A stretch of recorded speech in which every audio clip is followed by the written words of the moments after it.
Okay, let's go ahead and get this started. I am Jeff Martin.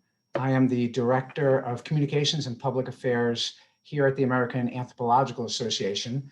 I am an older white male with graying brown hair, and I'm wearing black framed glasses and a black and white plaid shirt. I just realized I look like a waiter.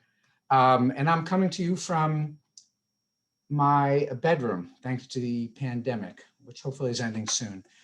Welcome to Contemplating a Career in Tech, the fifth of an 8-part Pathway to Careers webinar series hosted by the AAA. And this series will run through April 22nd. There are only 3 remaining webinars, including next week's Careers in the Public Sector, which has become pretty popular, so you might want to check that out.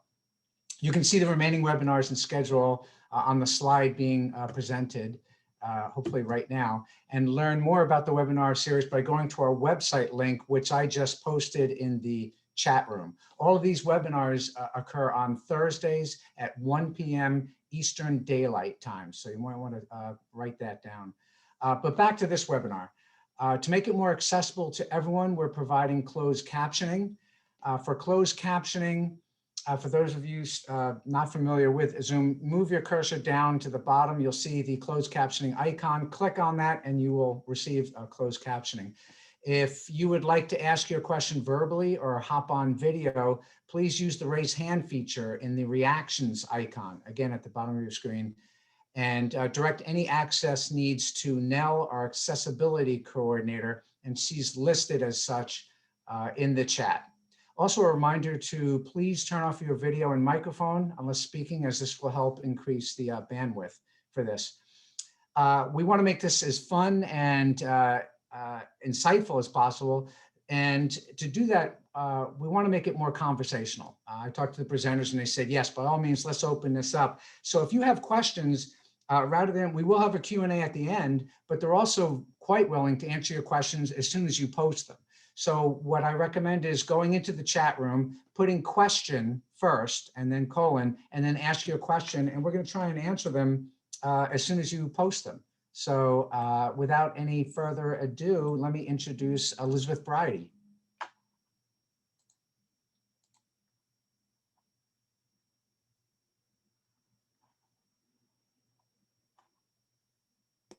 I think you're on mute, Elizabeth. Elizabeth, you're probably on mute. We're waiting. Sorry. Hi.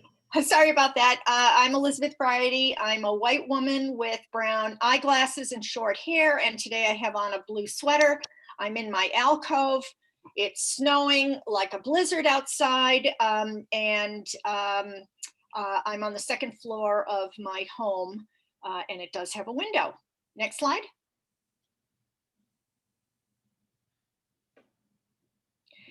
So today our webinar is called Contemplating a Career in Tech.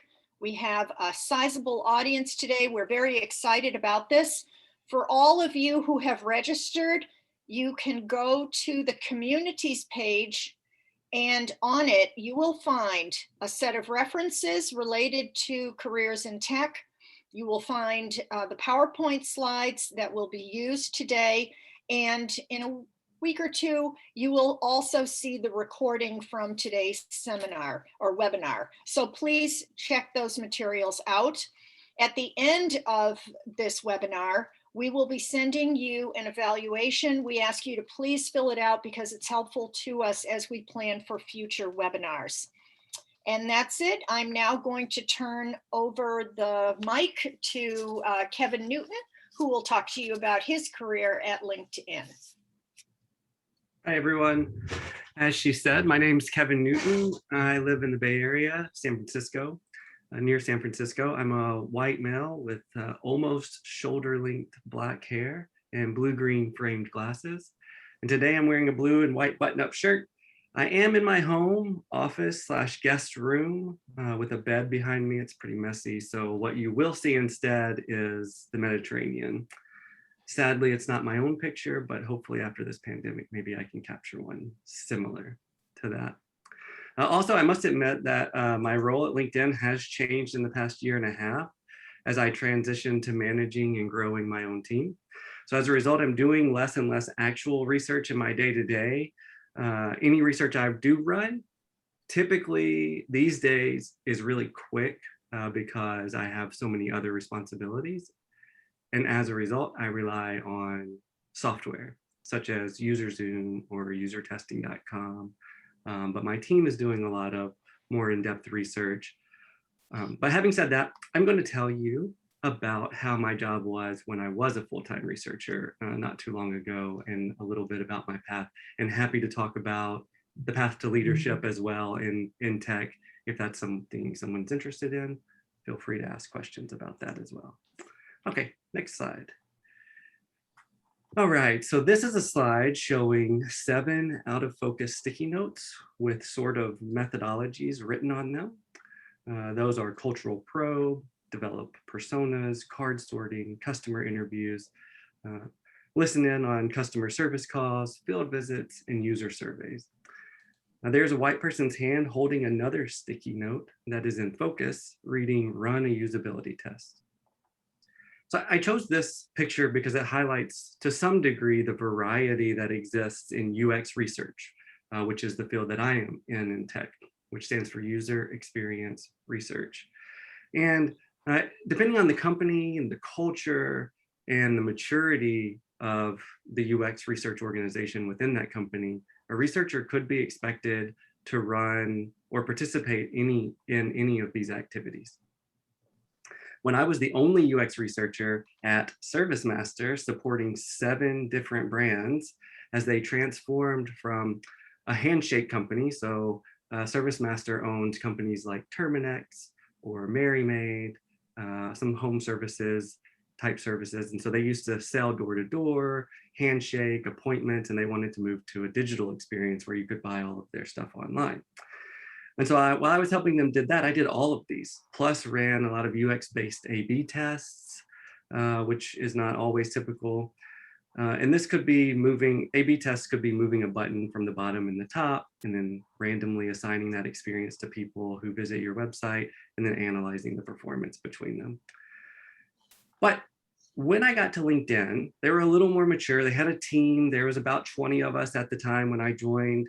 I engaged mostly in customer interviews. So one-on-one interviews, what in anthropology would be called semi-structured interviews, where we have a guide, but we don't stick to it firmly. And that was at first, but I would continuously advocate for more observation, more field visits. Over and over, I would always ask for this. And due to time constraints and other reasons, we weren't able to do it for quite a while. But in 2019, one of our main products was in trouble. So we had released a new version and our satisfaction was tanking and nobody knew exactly why. So this was my opportunity. I organized a field visit to Seattle, Washington, during which I took 20 of my colleagues organized across product, engineering, and the marketing organization to visit 10 different customers where they worked, watch them work, ask them about their work, watch them using our product. And we streamed this visit for those who couldn't attend and could watch and take notes. This was the turning point for the product. And I couldn't be prouder of what we discovered and how we helped move that product now back to the levels it was before we released the new one. And then I was able to do another field visit a few months later in February 2020 because the organization saw the value. So we went to New York, we took about 12 people, we visited another number of companies, and really were able to uncover things that, as you know, you couldn't otherwise get if you're not actually observing them doing the thing you want them to do. Then COVID hit. So we had plans to do one field trip per quarter, or at least one every other quarter to a year, but that hasn't been possible. So all of that to say, in the beginning, I had to do a lot of these like usability tests and card sortings and things that maybe aren't anthropological, aren't taught in an or wasn't taught to me when I went to the University of Memphis graduate program in applied anthropology, but that I had to learn through taking courses online, etc. But eventually this led to more ethnographic-based study. So I'll be talking about how you can do that at the end of my short talk. So yeah, so you may have to expand your methodology toolkit in order to break into to UX research, all of that to say. Okay, next slide. All right, having said all of that though, applied anthropology is particularly suited for UX research. So looking at this slide, you see the point of view of two people looking down at a stencil painting of the words, "Passion led us here." You can only see the two people from the waist down, and only their feet and the words are in focus. I use this slide a lot because it truly is how I feel about being passionate about people. Because when I first discovered what many people call design thinking, which is a 5-step model for innovation, in which the first step is usually labeled empathy, then I realized that there was a shift happening in business. And I will talk about online coursework in just one second. Thank you for the question. So I realized there was a shift in the business thinking, because business used to be many, many years ago, I'm going to make this product and then I'm going to throw thousands and millions of dollars of advertising behind it and convince people that they need it. And business still works that way in a lot of ways. But recently there has been a pretty large shift to actually, if we can just figure out how people are living their lives and discover problems that they have, we can then build products that they actually need and in turn want. We can spend less advertising dollars, and then we'll get more customers and we'll actually solve a problem in the real world. So in that way, I see our role as an advocate for the customer or the member. It's our job to speak for those who do not have a seat at the decision-making table to ensure that whatever is built or designed is something that will solve an actual problem in a way that it can actually be used. Okay. And my passion is for people, that's for sure, not products. And I would argue that I think most applied anthropologists who learn about Marx, Bourdieu, Anderson, Foucault, and so many others feel the same way, right? We care about the people. And so being a UX researcher allows us to bring those perspectives to companies that attempt to solve some of the most important problems in today's world. Now, to be fair, we rarely get to bring the text or the theory to bear in our reports or in our decks or in our PowerPoint slides, but we can always bring the perspective through conversation and through the design of how we're doing the research. So we can go to the next slide. And while we are, yes, recommendations for coursework in UX. There are a lot of good ones on Udemy. Look for sales. They usually have a sale like every 3 months or so. You can get for like ridiculous amount, like 80% off or something like that. It ends up being like $10 or $15, and you can learn about the basics of UX and usability testing. And I would highly recommend any of those on there. LinkedIn Learning also has some good ones. I'm kind of obligated to say that, so you should look into that as well. Okay, so this leads me to how I actually get my job done as a researcher. This picture couldn't be better. So this picture shows 4 kittens in an old wooden basket. 2 of the kittens on the left-hand side of the screen are looking almost straight up. The 2 on the right-hand side of the screen are actually starting to leave the basket. One is looking on the ground, the other is looking at the direction of the camera. And this picture perfectly captures what it's like to be a UX researcher, at least in a large tech company. There are so many people, so many functions, so many super smart people with really, really good ideas. And it's a research job sometimes to herd them into the same basket, or as the metaphor goes, into the same boat, and try to get them to look or row in the same direction. And that's it. You have a lot of people who have a lot of ideas, a lot of data, a lot of other things. And a lot of times our job is to bring people into the same room and say, what do you all actually know? And let's get on the same page about what we know about this product and what we don't know. And then we'll do some research to figure out what we don't know. And so let me see here. Oh yeah, so in tech, in my experience, you often have someone called a product manager or product owner who has a vision for her product. And then you have a UX designer who's in charge of turning that vision into an actual reality. And you have multiple people from marketing, customer support, data science that have numbers and metrics showing how people behave and feel. And I say feel because it's often a multiple choice question about how do you feel about this? It's not actually seeing their emotion or watching them experience something. And so if you have a really good designer in tech, they'll kind of say, hey, I can't move forward until I have research. And then that's when we get brought in. Otherwise, managers figure it out and kind of bring research in. And when we get brought in, it's our job to figure out, what do we actually know? What do we just think we know, right? So what does the team know? What does the team think they know? What do they actually know? And then from there, you try to take all of these people along the research journey to either attend site visits once you know what you don't know, or to observe one-on-one interviews, take notes, ask questions, etc. And then everyone learns together and in sync. And that's really important, that you bring the team along. So, and I should highlight that, because sometimes I think in anthropology, certainly in academic anthropology and other aspects of anthropology, and in my other field, psychology as well, professors in psychology, kind of do our research kind of on our own. And then we kind of come back and we put it all together and we make sense of the madness, and we either write a book or we write a post or we write an article. That is not the case in tech, because if you do that, you come back to these super smart people and they're going to have nothing but questions for you about why it is this way. So it's very important that they see the people experiencing their product, that they come along the journey with you, that they know what decisions you made and why you made them. So then in the end, when you say, oh, we need to change this thing that you really love, you'll have less resistance getting them to buy in and to actually make that change. Okay, next slide. And I think I may need to speed up. Okay, so why is research fun for me?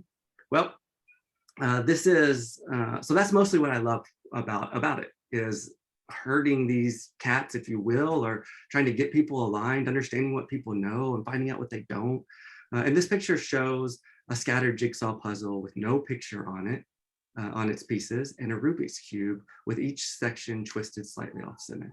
So my job as a researcher was and is to put together one part of a much larger puzzle. But the thing is, there's no reference picture for the puzzle. So you just have to go in and you just have to figure out, where are the pieces? What do they look like? How do they fit together? How can they inform your research, and how can your research inform them? And just get people kind of on the same page. So something that wasn't on the first slide of sticky notes was workshops, which can and should be, in my opinion, a huge part of a UX researcher's job. So I've talked a couple of times about getting people in the same room. Well, there's a way to do that. There's methodologies through workshops to where you can use games and you can use activities to get people to sketch out things or write down ideas, to vote on ideas, to kind of help people get on that same page, so that when you leave the room, everyone is excited about a particular direction. So it also increases your impact exponentially, right? Because then you have all of these cross-functional teams coming together, and then they become your advocates for the story that you want to tell as they leave the workshop. And just like with any sort of applied anthropological or qualitative research endeavor, UX research projects seek to make sense of the messy world of humans, right? And to translate this sense making into solutions that will give people what they either explicitly or implicitly want or need in a given situation. So this is why it's so exciting to me, is putting this puzzle together and helping people actually, in my case, is to find really good talent for their job, or for job seekers to get a job. So that's the area of LinkedIn that I work in, and it's very rewarding. And that's why I love what I do. Okay, next slide. Last slide. Okay, so pass. So how do you do it? So that's all great. Hopefully that sounds fun, sounds exciting. Hopefully it gives you a little insight into how it is. The big question is, how can an anthropologist get into UX research? Now, I already mentioned, doing some supplemental courses. And I do think that that's a good idea. And if you're still in school, if you're still in college, either undergrad or grad, you might look into taking some, even some psychology courses that fit into your program nicely. If there's any, if behavioral economics psychology courses, I would definitely recommend taking one of those, just so you have some familiarity with those concepts from that field. It will go a long way. But this picture shows two concrete paths, fully concrete paths leading to a concrete open space with a white pyramid shaped object. Then there's 3 rock and dirt paths leading to the same area. Now each path on here, oh yeah, I took that off. Yeah, and so that's the picture. I did have the paths labeled, but then I ended up moving them down to the bottom of the slide so they were more readable. But the this is meant to show that there are many paths someone can take to become a UX researcher. Basically, every large tech company has an internship program in the summer. Now, they usually open around the end of the year before the internship starts. So November, December, somewhere around there, sometimes October. So be looking for that, and it's for undergrad and graduate students most of the time. The only requirement is that you have to be going back to school after that following summer. So you can apply there. So that's one way that you can get in, show your ethnographic methods, and then also get some training before you go to school. And then if you can land one of these, then your path will be much easier. So I'll just say that. So I would definitely try that. Either way, it's something you really want to pursue. I would suggest some supplemental education. Like I said, this can be done as part of your degree. And if you go that route, look for behavioral economics. I jumped the gun on that. But you can also look for human-computer interaction courses or design thinking courses in the business school that could also supplement.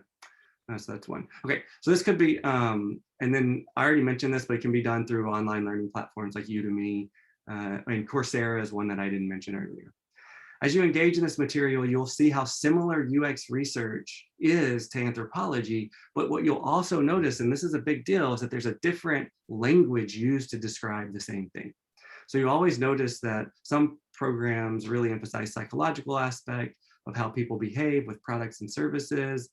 But once you have that language and feel comfortable talking like a UX researcher, for example, we don't really say we don't really say field visit, even though I said it here. We might say contextual inquiry, which basically just means going to their place and watching them use your product. But if you don't have that language, you could get tripped up in interviews or not use it correctly. And so you'll find that, and there's some good resources where Elizabeth talked about that on the community page. Will help you with some of that language. And then there are associate programs within big tech companies. And when I say associate programs, this means like an entry level, so associate UX researcher, where they kind of don't expect you to know everything about being in a corporation or a tech company, but then they teach you along the way and they take you along the way. Google has a really good one. So you should look, and they have it listed on LinkedIn, associate UX researcher. It's entry level. You don't need very much experience, and you can use your schooling as your experience. So if you do applied projects in schooling, you can use that to get in the door. Integrating yourself into the startup world in your community could help you land an opportunity there. So there's typically incubators or some company that is a hub for startups. Maybe it's a co-op working spot. If you go and meet those people, someone who has a tiny idea and not a lot of money may be very willing to have someone who doesn't have a lot of experience apply some of these methods and help them understand their users better, in which case you can use that as experience and then move into a tech job, a bigger job. Other top opportunities you might pursue could be with local consultancies, smaller operations. So these companies oftentimes work with other companies to help them better understand their audience and the problems that they want to solve. But here's the thing, is that they often take on projects that they actually don't have the staff to do, because it's a small business basically, and this company comes and they're like, we have this amazing project. And they're like, yeah, we can do it.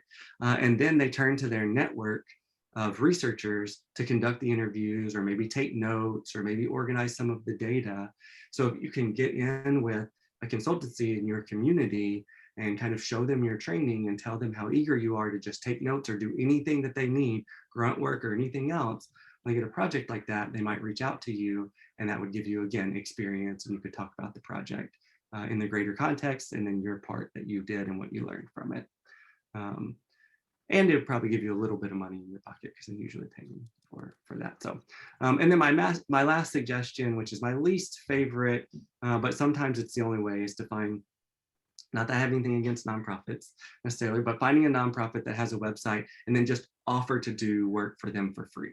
The only reason it's my least favorite is because I'm not a big fan of setting the precedent of giving research away for free. Otherwise, if it's a passion of yours, obviously that's great. You can volunteer your time and you can consider it like that. But this is a great way, because if you help them increase their digital presence, you help them improve their website, you can put that on your resume, and you're helping a great cause. So in that way, I really enjoy it. It's just we're working on valuing our thing. Okay.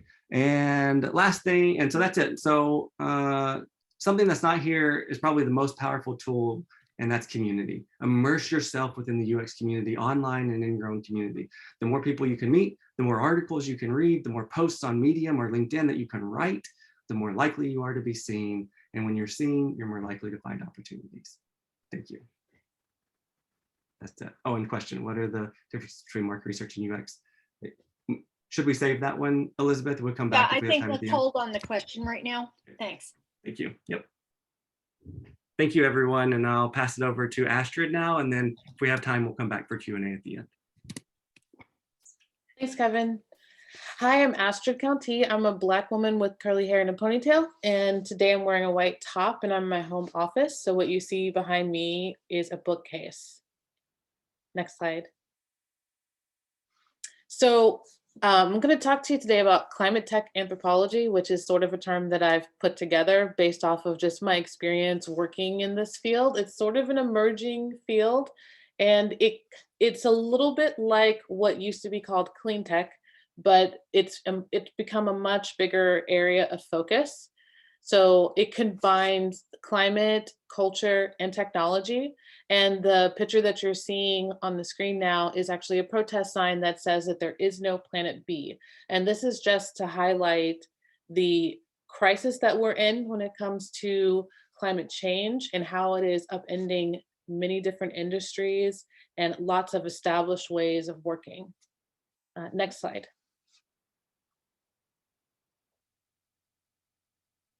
Okay, so what is climate tech? Like I mentioned, it's more than just clean tech or green tech. There's kind of two bigger groups that you can put this in. So it's any type of innovation that mitigates greenhouse gas emissions. So that could be something related to carbon reduction, carbon removal, or it could be other innovation technologies, things that you might be noticing like Beyond Meat type products that have been made so that we can have less meat consumption, which leads to a reduction in greenhouse gas emissions, and many, many other innovations. Also, the second box is anything related to resilience. So that includes things like communities. It includes things like social justice and equity. It includes things related to adaptation, maybe even infrastructure, because climate change is more than just how we get energy. It means that we have to consider things like when we have massive hurricanes, how do we build more resilient communities that can come back from that? What are we going to do about islands that are experiencing sea level rise? What happens to the ancestral lands once they are covered by the ocean? And how do we figure out what we're going to do with people who are migrating, which is going to be happening more and more? So climate tech is anything that is usually a technological innovation in this space, but it definitely touches on all these other parts of the process beyond just the technology itself. And what you're looking at here is a field with windmills, wind turbines. And this is typically what people think about when they're thinking about climate change technologies. But like I mentioned, it's actually a lot more than that. Next slide. Okay, so this is where I get excited. Anthropology and climate tech. So what I find really exciting about this opportunity is that, yes, this is a technological problem, but it's also a human problem. And that means that the solutions have to be technological and human solutions. So I think a great example of this is the pandemic that we're currently in. The year previous to the COVID-19, Johns Hopkins did a study to determine what countries were best prepared for a pandemic. And the US came out on top at something like 96% expectation that we could get through a pandemic really easily, and that we would have all the things necessary to be as successful as possible at mitigating loss of life and of stopping the spread of any type of disease. But what they did not account for were a lot of the human factors that played into the actual response to our pandemic. So although we have great hospitals and we have infrastructure that allows for a fast vaccine distribution compared to other parts of the world, it did not account for things like how communities are set up and if everybody in the community would have access to those hospitals or the medical care. It didn't account for things like a mask mandate not being followed, or even the political backlash that created a lot of dissonance among the country.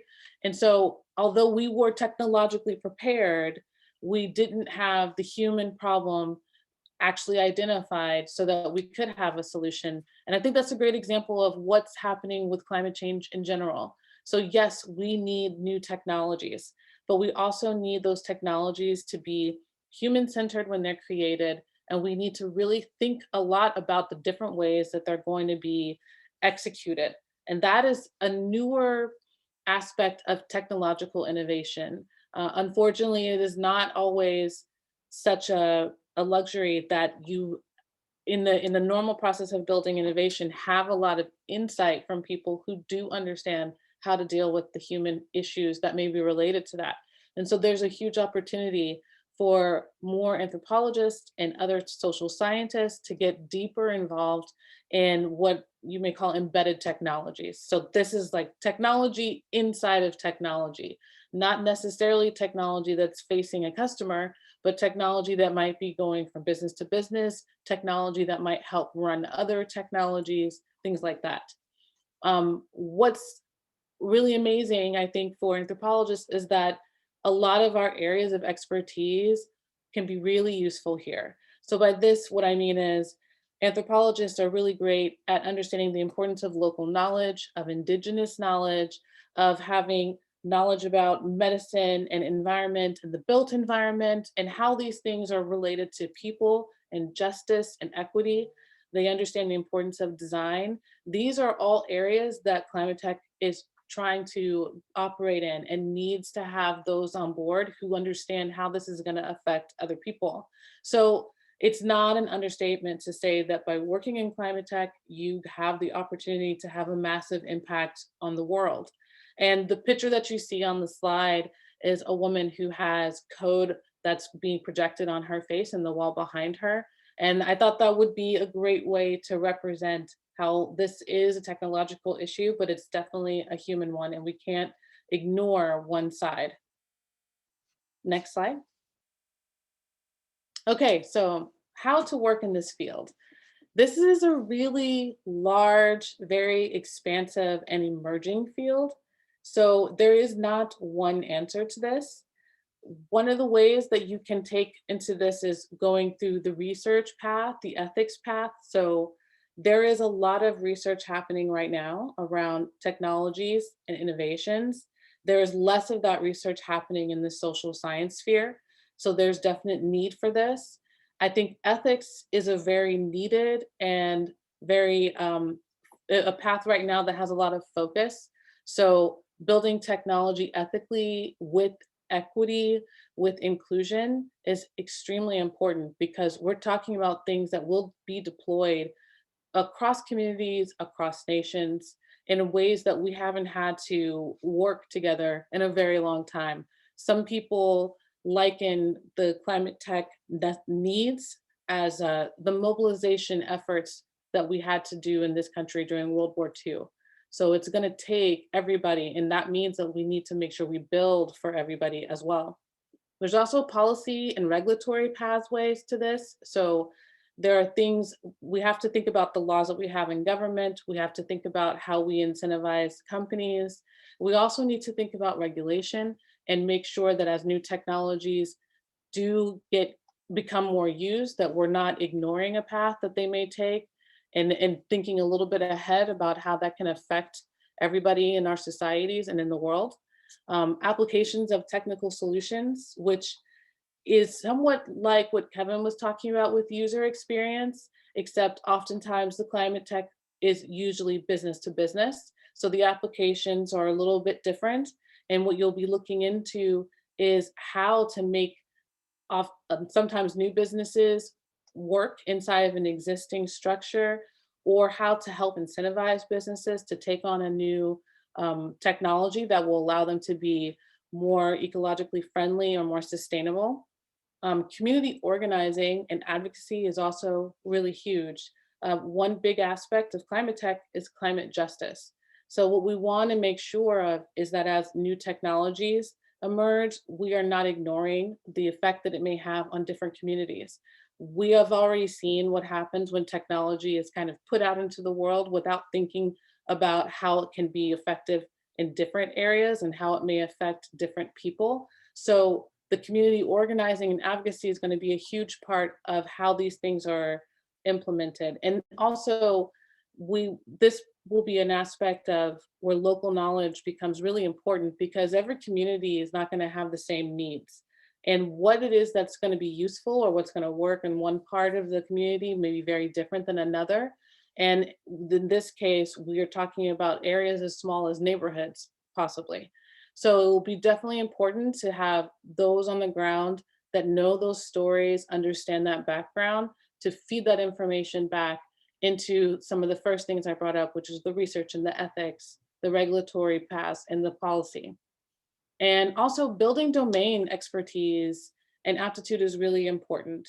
Because this is an emerging field, there's really not a specific starting point, but having something to bring to the table, especially to a table that's multidisciplinary, and saying that you have confidence that what you have to talk about is something they may not know of, and being able to speak with a little authority is really important. And I know for anthropologists, sometimes we kind of hedge away from speaking with authority, but I think in this realm, it's really important that we do, because there are very few people who are doing this work who are truly just advocating for people. And we as social scientists do have that knowledge. And it's something that people are actually really looking for as well, because they know that they want to include as much experience that they don't have as possible, but they often don't know what they don't know. And that's some place that we can step in. This picture on the slide behind this is actually me, and it's at the startup that I was working at until earlier this month.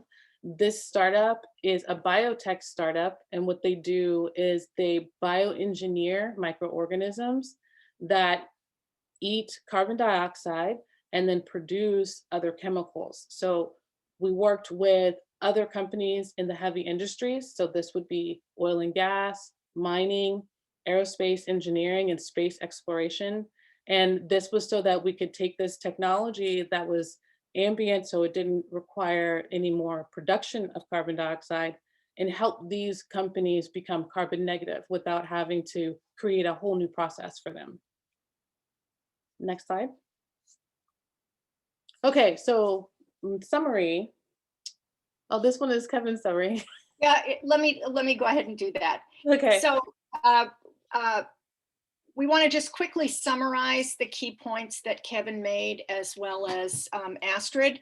And so the first thing to know is that the methods that Kevin described can be tactical, or at least appear that way at first, and not as ethnographic as you might anticipate. Second point is the importance of people, and having that passion for people is a very critical part of UX research. As he had with his kitten photo, herding cats is a big part of the job, yet UX research is fun because it's like a huge puzzle trying to put it together, and community is key. Next slide. And then for Astrid, as she described, this field of tech that she's now associated with is just emerging, lots of different points of entry. The tech work can be very fun, but also quite emotionally draining. Many overlapping elements. So the knowledge that you have can be a huge asset. And she mentioned in particular the importance of social justice, but many other points as well. And finally, think in your own mind 2 to 3 areas of focus that you would like to target, so that you can begin to grow and change as the sector does. Next slide. So let's move on now to the chat questions. And I think we'll start at the top of the list where we left off. We got to Kevin's first one.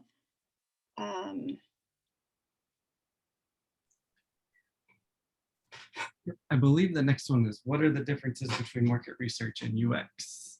Okay, so there you go. What are the differences between market research and UX? Okay, very good. Go ahead, Kevin. Sure, yeah, that's a great question, Gabriella. It is can be a point of contention in companies, so something to look out for because there can be overlap. But in general, a lot of UX research organizations focus very heavily on qualitative, small sample studies to uncover the why behind behavior that's been discovered either through some other path or data science or some other way. And market research really focuses on statistically significant samples, so really large samples. They usually manage something that's called MPS, which is that question that you've probably seen, how likely are you to recommend X? And they manage those sorts of questions. They measure in product surveys they manage. So they're getting at just a really general, how do people say they feel about a brand, more or less. So that was a great question. There is overlap though. If your UX research organization does some quant work as ours does, there is some overlap where either team could take on some of them. And Achi, sorry if I've mispronounced that, had a question also for Kevin. You began as a researcher, but now manage a team. Do many of the tech jobs eventually lead to management positions? And to what extent do you enjoy the new position? Great question as well. So this is funny, we joke about this, or at least I joke about this. Yes, I think in tech companies, not just in research, but also in engineering and otherwise, if you're really good at your job, the model is then to take you out of that job and give you a whole new job, which is to manage people. So it's really kind of like an oxymoron of how that works. But I will say this, so yes, it is usually an option. If you're a top performer, they will usually approach you. But let me say this, a lot of tech companies, especially in LinkedIn does, will have a path for you to go if you want to stay a researcher. So we have levels on both tracks that go up to the senior director level. So you could be an actual researcher, not managing people, and get up to what we call senior principal researcher, which would be the same level and same sort of compensation, et cetera, and influence as a senior director people manager. So you don't have to go into management to be successful in most tech companies, which is great. And just quickly, I'll say, I love the people management side because it allows me to scale my influence and my impact, because now I have a team that that I represent, that I am lucky enough to have a little bit of influence over how they do things and what they do. And they're an amazing team. And it's just like, it's like a proud papa watching. I'm also a father of two girls, but it's like a proud just watching your researchers go and really do an amazing job. And it's very rewarding. Okay, great. We have a question from Rachel, who's a doctoral student managing a collaborative digital research project and very interested in going into design research or product management for justice and equity related pathways. What advice do you have for grad students on what steps we can take to be competitive for design research positions? So that's her first question. Both of you feel free to answer.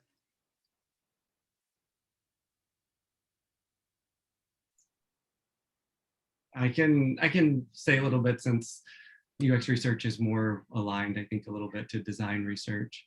Yeah, I would say definitely if your grad program allows you to do some sort of cross courses, then I would definitely get some sort of behavioral economics or psychology or business or something like that to kind of supplement your qualitative and ethnographic lens, only because typically those ethnographic design studies where you take people into the field and do massive things are given to more senior researchers. So when you're trying to break in, if you say, I know how to do this, this usability test or this card sort or whatever, you're more likely to get your foot in the door.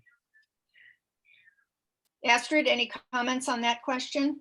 Advice for grad students on how to become more competitive for a position, particular position? I think my biggest piece of advice is to develop a skill while you're in grad school. And by that, I just mean something that you might enjoy doing, but allows you, like it's directly related to whatever type of role you think you want to do. So that could be, if you really enjoy writing, like develop your writing skill. If you really enjoy analysis, develop that skill. I have found that, especially at the beginning of my career, I got hired for my skills more so than my education. But then as I have progressed and moved up in higher levels in organizations, my education became more relevant to the roles because it meant that I had a perspective. So I think it's kind of good to have like a little area of expertise that you can demonstrate somehow. So if you love design, then maybe that's something that you can work on while you're in graduate school and build a portfolio, because that's a really great way to show your value to a company in the beginning of your career. Okay, and she also has a second question. Do you have any recommendations or advice for seeking out more non or anti-capitalist roles in tech? Kevin, you've worked in nonprofits. Yeah, I think the only advice there from me would be community, which is sort of the last thing that I kind of said quickly at the end of my talk. But I did work for a nonprofit. I found the nonprofit through my community who recommended me to them, and I went and met with them. And to Astrid's point, I was able to display some of my skills that I had done. And so I think immersing yourself in whatever it is, if it is startup, if it is social justice related startups, I mean, there's nonprofit startups, which is what I was at. Immerse yourself, find those people, have conversations with them, and talk about your skills and market yourself. Astrid, any comments on that one?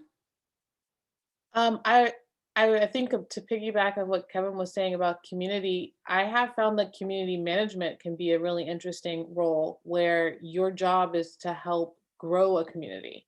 And I've done that before. I managed a community called Data for Democracy. We did a lot of social impact work using data science. And it wasn't necessarily, I'm not sure exactly what she's wanting to know about the anti-capitalist perspective, but we were doing social impact work. And there are definitely tech organizations who are all about trying to do social impact work, trying to improve the tech ecosystem. So there are definitely jobs for that if that's something that she's looking for. Right, exactly. And the last question is a bit on the long side, but based on your hiring experience, how does product management and UX design methods and projects accomplished during a doctoral career translate into years' experience when applying for jobs? So for example, if a PhD student completed 3 to 4 of product management as part of their ethnographic research, does that translate equally to people in hiring roles? So in other words, I guess, do you get credit for the time spent in graduate school if it has been very much hands-on experience? I can take that one. I think it depends on the role that you're applying to. So what I have found is that there are some roles where they're looking for a PhD scientist. Like that's what they want. They want you to have a PhD. They want to see your dissertation. They want those skills. Those roles can range in tech companies because sometimes it's very specific. So for instance, there are roles now around AI ethics, and that's what they're looking for. Oftentimes a PhD scientist to do that role. But I think it also means, like, you also have to think about the company itself. So if the company is a larger company, that's where you tend to find roles where you can kind of use your PhD experience to your greatest benefit, because they tend to have the space to have those roles be really effective in the organization. Smaller companies and startups, they're usually looking for specific skills that are going to help them grow. So in that case, the PhD may or may not be as important to them. What is going to be more important to them is what did you do and what can you do, hitting the ground running? What are you capable of doing? So I think it depends on what kind of organization you're interviewing at, how much it's weighed or not. Okay, great. Deborah has a question for Astrid. Thinking about the infrastructure plan the Biden administration is proposing, how do you see the climate tech field working within that framework to help mitigate extreme climate weather patterns? Yes, the answer is yes. So there is a huge initiative inside of climate tech that's only about transportation, only about infrastructure. It's one of those things that if we don't fix that infrastructure, make it something that is more malleable and more sustainable, it's going to kind of drag a lot of the other progress. So yes, infrastructure is a huge part of the climate tech world. And I think that the new plan it's trying to kind of continue some things that the Obama administration wanted to do. And as far as infrastructure in the US, we're really behind other developed nations. So we have a lot to make up for. Kevin, do you want to take a crack at that? At that one? Yeah. Yeah. I don't know. I would say I don't have enough context for that one, but I would like to say something about the previous question just really quickly, if I can, because I wanted to piggyback what Astrid said and say that Microsoft, which LinkedIn is part of Microsoft, has an entire kind of organization of PhD researchers that partner with universities that do and publish knowledge around the future of work and how productivity is done and that sort of thing. And so I think there are definite opportunities for that path. In terms of UX research and otherwise, I think, again, what Astrid said, and kind of go back to my first point about supplementing your education. If you don't do that, if that's not the path you want to go down, make sure, and even if it is, make sure you're doing projects that you are having having a big group of people who are interested in your research. So what we call stakeholders, you're managing them, you're interacting with them, you're able to lay out the skills that you developed during your applied projects in either PhD or a master's program so that it mimics what you might do in a company.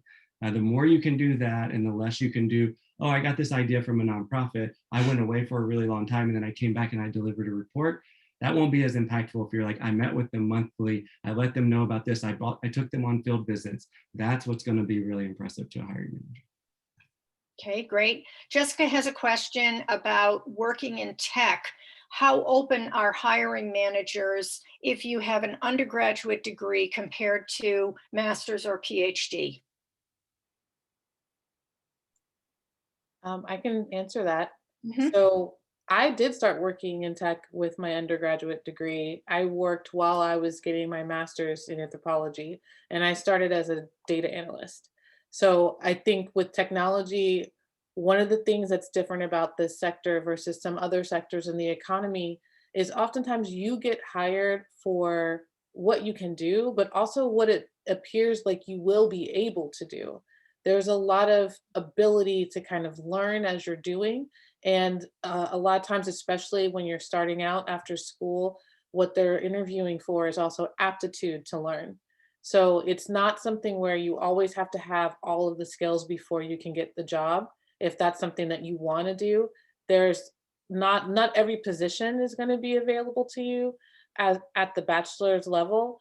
But that doesn't mean that you won't be able to, if you are not interested in going to graduate school, but you do want to build a career in tech, it is very possible to do that in all kinds of ways. So I started as a data analyst. I ended up working as a software engineer for a while and a data scientist. There's different paths that you can take. I've also known people who are researchers who have only a bachelor's degree, but they have a lot of experience. So there's a lot of weight given when you're on the maker side, especially, to what it is that you can do. And that doesn't always mean that you have to have certain degrees. But that said, there are still some positions that are kind of designated only for those with the master's or the PhD. So I think if there's a specific sort of role that you know you want, and that's the sort of requirements they have, then that's something to keep in mind. But if you are kind of just wanting to get started, you can definitely do that with the bachelor's. And Kevin, is that also true in your area?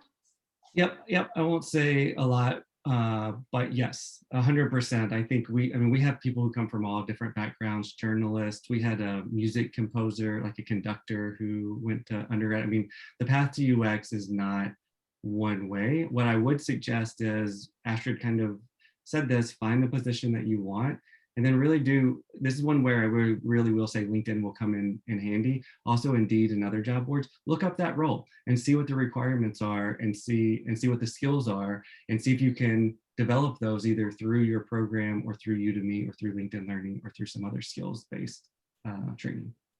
Okay, great. I know that more of you have questions. We will be able to respond to the remaining questions as well as the ones we've already covered on a written document that will be posted on Communities probably within a week of this webinar. So we will get all of your questions answered, and that way you'll have a record of them. And just a few closing remarks. You will get an evaluation. Please fill it out. Check out Communities. You all have access to it because you registered for this career webinar. And then finally, we have a few other career webinars this spring. And as Jeff pointed out earlier, the next one is Careers in the Public Sector. But we also have one, the following one is on accessible designers using in their jobs, and then finally one on building careers in geographic information systems. So thank you all for coming to the career webinar today. We're delighted that you did come, and we hope to see you soon.